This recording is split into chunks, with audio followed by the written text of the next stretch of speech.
I'm Stephen King, CEO of GrowthForce, and welcome to the importance of pricing on your profitability. Most CEOs don't realize that pricing is the single most important decision a business owner will make. This is the key to increasing your profits. Usually, CEOs think of pricing as matching what the market competitors are charging. If you price too low, you're leaving money on the table, and that's why businesses fail in the first 5 years. And if you price right, you can significantly ease your profitability and your brand. Take, for example, $1 million business that has a 10% profit or $100,000 going in net income.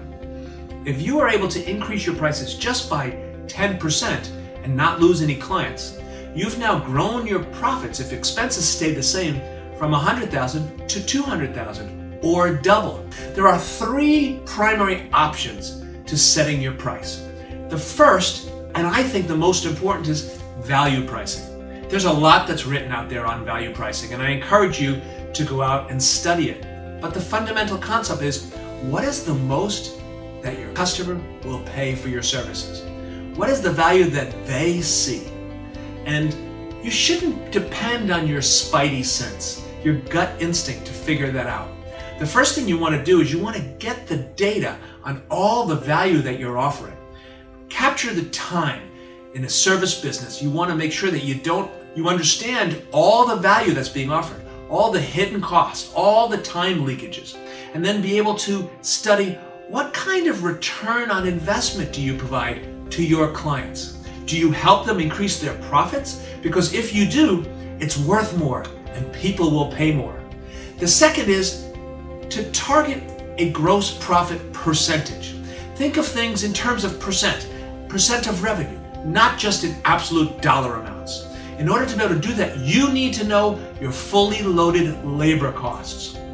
A lot of businesses get into the trap of just looking at their cost as salaries. Really what you've got to know is health insurance, fringe benefits, payroll taxes, your overhead costs associated with each employee, and then look at that as a percent. If you've got a 20% fringe cost, when you look at a salary, and take their salary plus 20% and use that to calculate your target gross profit percentage.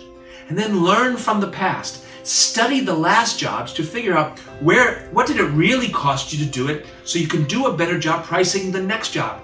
And you can explain all the value, because there's a lot of hidden costs. There's project manager time, there's travel time, there's time interacting with clients. And if you can get that into your proposals, you'll be able to justify that 10% increase in price.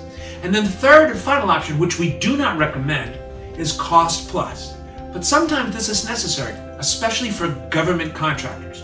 If you must do cost plus, make sure you're taking all your costs into account. Look at the labor costs, the material costs, and the overhead costs. And make sure that you're only doing cost plus if you have to, because it limits your upside.